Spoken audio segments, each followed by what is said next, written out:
racism seems like such a heavy and overwhelming topic. It's almost like trying to talk about God or religion. It's just so much bigger and broader and heavier um, than me as one person can really articulate. And I know that there's no easy or necessarily correct explanations or answers, and that's part of what makes it so tricky. But I think when I think about the anti-Asian sentiments and violence and hate crimes that was really sparked by the coronavirus all throughout 2020, and seeing the ways that my community sort of responded and has responded to it. Um, in a way, personally, I wasn't actually that surprised. I think growing up, right, as quote, quote, the model minority, um, Asian Americans are sort of taught this false narrative that as long as we're good, as long as we're quiet, as long as we work hard, get good grades, there's no problem. Everyone loves Asians, right? We're totally accepted by society. No problem. We're the good immigrants. But it wasn't until college that I took my first Asian American Studies class that I realized actually the trauma and violence that Asian Americans have had to face ever since we started immigrating here in the 1800s, primarily, beginning with the Chinese immigrants and then in the 19th century, other immigrants coming over. And literally from day one, there's so many stories. It was in the news, there was art. About the violence that Asian Americans face, the housing discrimination.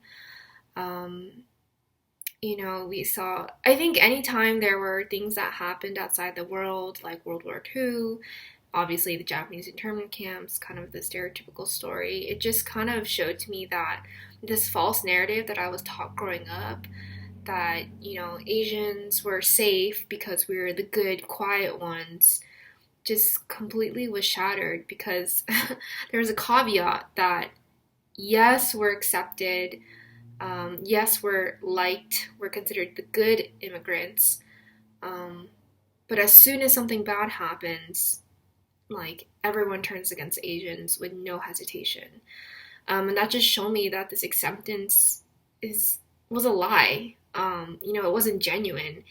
It was not mutual, it was not consistent, and there was just a caveat, right? Like anytime anything bad happened, America would just turn its back on its Asian Americans without any hesitation.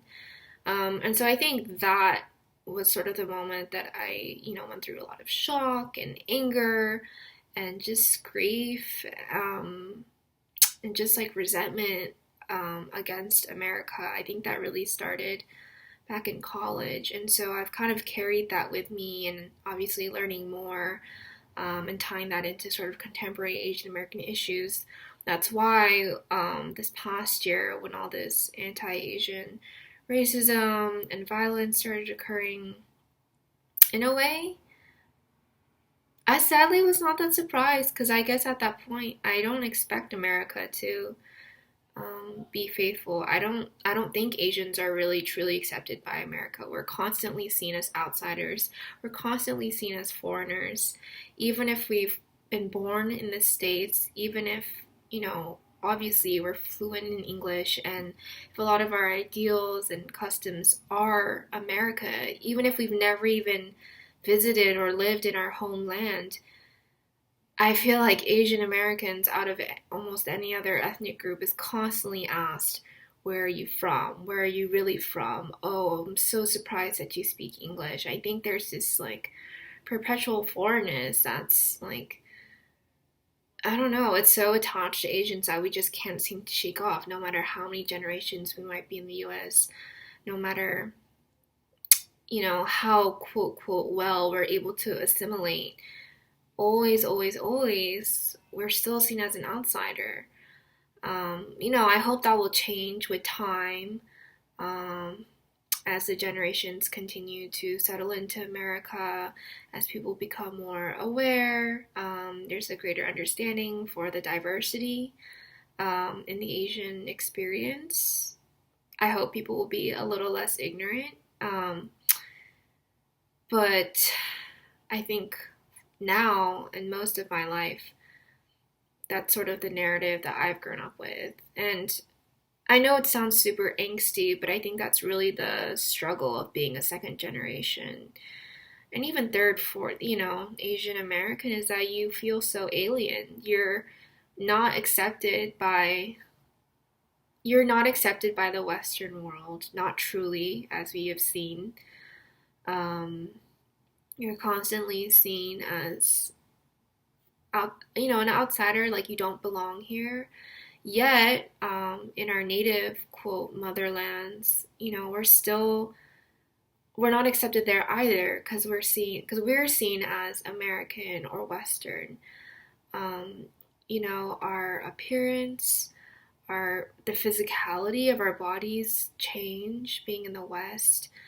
Obviously, our ideas, our morals, the languages we speak, the way that we speak, the way we think about family and spirituality and politics, everything is changes. So even if I were to go back to my own country, I don't know, it wouldn't be mine because even Koreans would consider me an outsider. Um, I don't know, am I 미국 사람? Am I 한국 사람? Am I American? Am I Korean? Like, what am I and what does that even mean? Um, and so, I think that's constantly the inner conflict that Asian Americans have to face.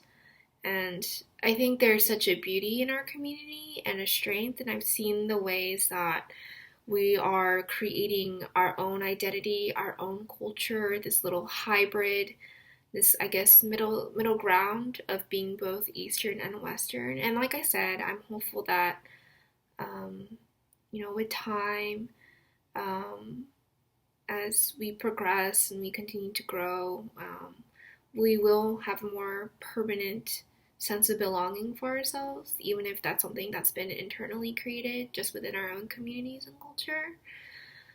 Um, but I guess, it's a process. It's going to take time. And I think, yeah, just the racism against Asians and the violence and the hatred that just exploded last year, I hope is a wake-up call. Um, I hope that we can dismantle this minority myth and just to realize that, and this is something I've had to realize, is like, I don't need America to accept me. I especially don't need white people to approve of me or accept me. I don't need the Western world's blessing. I don't even know if I want to belong in America. Do I want to be accepted by the Western world? As we've seen, it's a pretty gnarly place with a lot of fraught history that we're still struggling with. I don't know.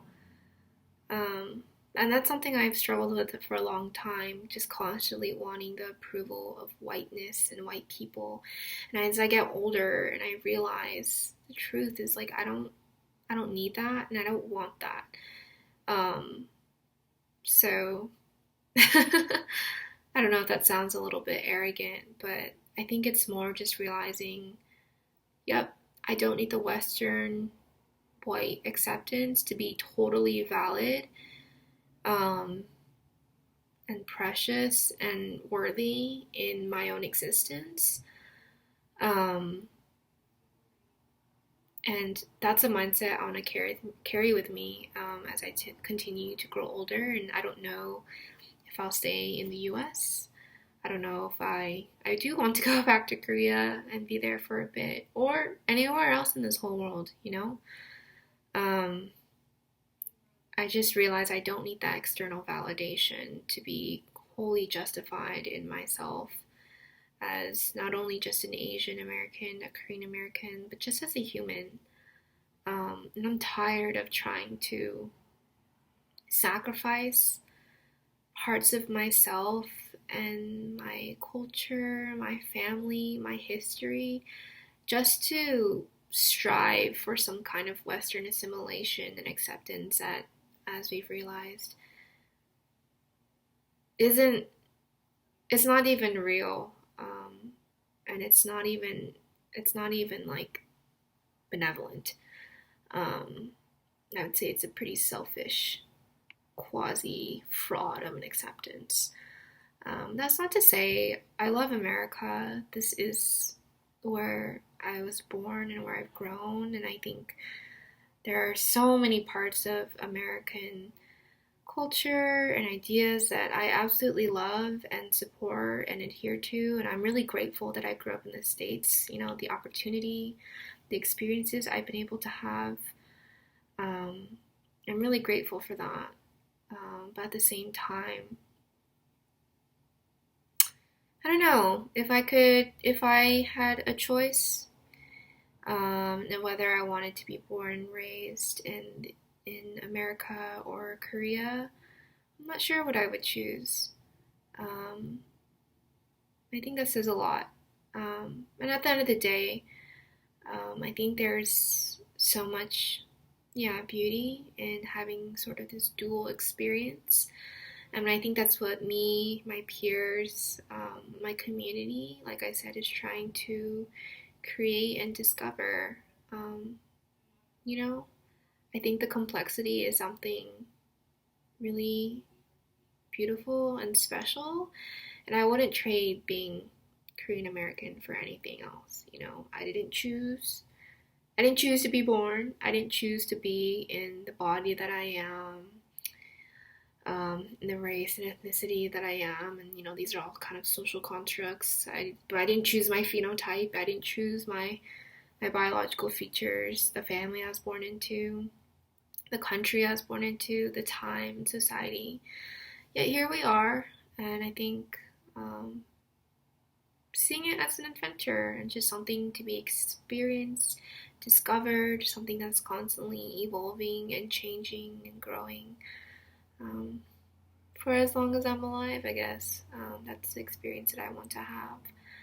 Um, and I think, in terms of obviously the injustice and discrimination and racism, it needs to stop. Like, I don't know how more straightforward we can get, and I would say that's pretty intuitive, but clearly it seems to be a difficult thing for some people to kind of grasp.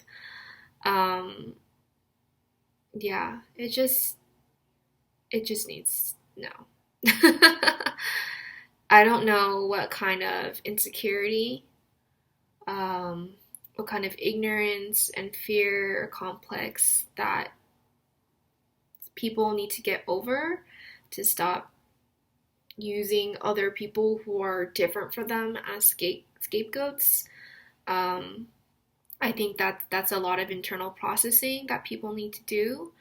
Um, First off, um, and then obviously externally, I think Asian Americans, we just need more protection. We need more representation. And I think there just needs to be greater awareness about the diversity and complexity of the Asian American experience. You know, it's a imperfect, messy, unromanticized one.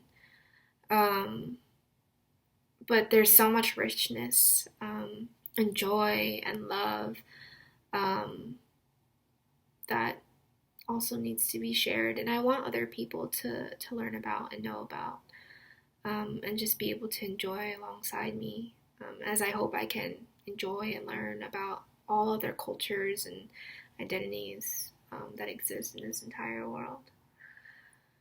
Um, I think those are some of my main thoughts, I guess, sort of spontaneously when I think about everything that's been going on, this past year with this anti-Asian violence. Like I said, it's disgusting, it's scary, it makes me so angry, but at the same time, I can't necessarily say I'm surprised. And I think that says a lot. So I have to hope that we can do better, that we can be better. I gotta believe that we're evolving, that we are hopefully progressing. I know progress is not linear, but I have to hope we're being a little better tomorrow than we were yesterday, both individually and collectively. Cherry baby.